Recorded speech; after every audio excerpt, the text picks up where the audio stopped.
പ്രിയപ്പെട്ടവരെ, യേശുക്രിസ്തുവിന്റെ നാമത്തിൽ നിങ്ങളെ സ്നേഹത്തോടെ വാഴ്ത്തുന്നു. എങ്ങനെയിരിക്കുന്നു? നന്നായിരിക്കുന്നോ? ഈ സ്ഥലം ഇംഗ്ലണ്ട് എന്ന രാജ്യത്ത് ലണ്ടൻ മഹാനഗരത്തിലുള്ള രാജകുടുംബമില്ലേ, റോയൽ ഫാമിലി, അവരുടെ സ്വന്തം കൊട്ടാരമുള്ള വിൻസർ കാസിൽ എന്നറിയപ്പെടുന്ന ഒരു കെട്ടിടം, ഒരു കൊട്ടാരമാണ് ഇത്. അതിന്റെ ഒരു വശത്തിരുന്നു കൊണ്ടാണ് ഞാൻ നിങ്ങളോട് ഇപ്പോൾ സംസാരിക്കുന്നത്. മഹാരാജ്ഞിയുടെ കുടുംബം യേശുവിനെ വിശ്വസിക്കുന്നവരാണ്, വേദവചനത്തെയും വിശ്വസിക്കുന്നവരാണ്. ഞാൻ അറിഞ്ഞത് ദിവസവും രാവിലെ മഹാരാജ്ഞിക്ക് വേദവചനം വായിച്ച് പ്രാർത്ഥിക്കുന്ന ശീലമുണ്ടെന്നാണ്. അവിടെയുള്ള ദേവാലയത്തിൽ ഞായറാഴ്ച ആരാധനയിലും പങ്കെടുക്കാറുണ്ട്.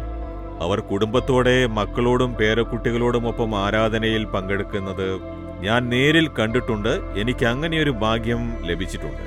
അങ്ങനെ ദൈവത്തെ വിശ്വസിച്ച് മുറുകെ പിടിച്ചതുകൊണ്ട് ദൈവം ആ കുടുംബത്തെ അനുഗ്രഹിച്ച് ഉയർത്തി മഹത്വപ്പെടുത്തിയിരിക്കുന്നു. യേശുവിനെ വിശ്വസിക്കുന്നവരെ ആശീർവദിച്ചുയർത്തുന്നവനാണ് യഹോവ. വേദപുസ്തകത്തിൽ ഉൽപ്പത്തി പുസ്തകം 26 അധ്യായത്തിലെ 3 വാക്യം ഇന്ന് ദൈവം നിങ്ങൾക്കായി തന്നിരിക്കുന്നു. എന്താണ് പറയുന്നതെന്ന് വെച്ചാൽ, ഞാൻ നിന്നോട് കൂടെയിരുന്ന് നിന്നെ അനുഗ്രഹിക്കും എന്ന് യഹോവ പറയുന്നു. ഇസാക്ക് എന്ന യഹോവയുടെ ഭക്തൻ, അതായത് യഹോവയെ സ്നേഹിക്കുന്നവൻ, അയാളുടെ കാലത്ത് ഒരു വലിയ ക്ഷാമമുണ്ടായി. ക്ഷാമം കാരണം അയാൾ ഉണ്ടായിരുന്ന സ്ഥലത്തെ ഉപേക്ഷിച്ച് മറ്റൊരു സ്ഥലത്തേക്ക് പോകേണ്ട സ്ഥിതി വന്നു. അപ്പോഴാണ് ദൈവം പറഞ്ഞത്, നീ ഭയപ്പെടേണ്ട, ഞാൻ നിന്റെ കൂടെയിരുന്ന് നിന്നെ ആശീർവദിക്കുമെന്ന്. ക്ഷാമകാലത്തും അനുഗ്രഹിക്കുന്ന ഒരു ദൈവം. നിങ്ങൾ പരിതസ്ഥിതി കണ്ട് ഭയപ്പെടരുത്. ഇസഹാക്കിനെ ദൈവം അനുഗ്രഹിച്ചു.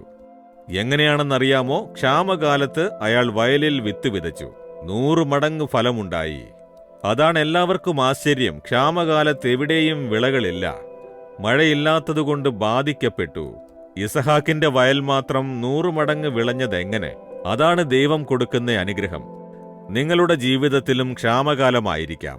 വരുമാനത്തിന് വഴിയില്ല, വരുമാനത്തിന് ഞെരുക്കം, വ്യാപാരത്തിൽ നഷ്ടം, പരിതസ്ഥിതിയിൽ അനേകം പ്രശ്നങ്ങൾ.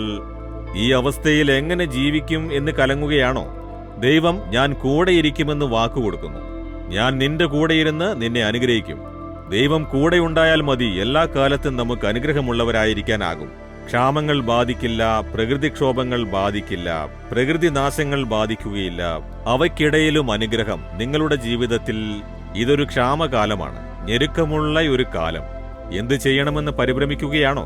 ദൈവം വാക്ക് തരുന്നു, മകളെ, മകനെ, ഭയപ്പെടേണ്ട, ഞാൻ നിന്റെ കൂടെയിരുന്ന് നിന്നെ അനുഗ്രഹിക്കും. യേശു കൂടെ ഉണ്ടായാൽ മതി, അതിൽ മാത്രം ശ്രദ്ധ പതിപ്പിക്കൂ. യേശു എപ്പോഴും എന്റെ കൂടെ ഉണ്ടാവണം. ഞാൻ എപ്പോഴും യേശുവോടൊത്തിരിക്കണം. ഞാൻ ജീവിതത്തിൽ യേശുവിനെ എന്നും സന്തോഷത്തോടെ വെക്കണം. യേശുവിന് ഇഷ്ടമല്ലാത്തതൊന്നും ഞാൻ ചെയ്യരുത് എന്ന് അതിൽ മാത്രം ശ്രദ്ധ പതിപ്പിക്കണം. അപ്പോൾ ജീവിതം അനുഗ്രഹമുള്ളതാവും. ഇന്ന് യേശു പറയുന്നു, മകനെ, മകളെ, ഞാൻ നിന്റെ കൂടെയിരുന്ന് നിന്നെ അനുഗ്രഹിക്കും, കലങ്ങരുത്. വിശ്വസിക്കുമോ നിങ്ങൾ? ഈ വാക്ക് വിശ്വസിക്കുമോ? ഇസഹാക്കിനെ അനുഗ്രഹിച്ച യഹോവ നിങ്ങളെയും അനുഗ്രഹിക്കുമെന്ന് വിശ്വസിക്കുമോ? എന്നാൽ പറയൂ, യേശുവേ, എന്റെ കൂടെയിരുന്ന് എന്നെ അനുഗ്രഹിക്കുമെന്ന് അങ്ങ് വാക്ക് തന്നിട്ടുണ്ട്. ക്ഷാമകാലത്ത് ഇസഹാക്കിനെ കൂടെയിരുന്ന് അനുഗ്രഹിച്ചതുപോലെ എന്നെയും ഞങ്ങളെയും അനുഗ്രഹിക്കുമെന്ന് വിശ്വസിക്കുന്നു. യേശുവിന്റെ നാമത്തിൽ ആമേൻ, ആമേൻ.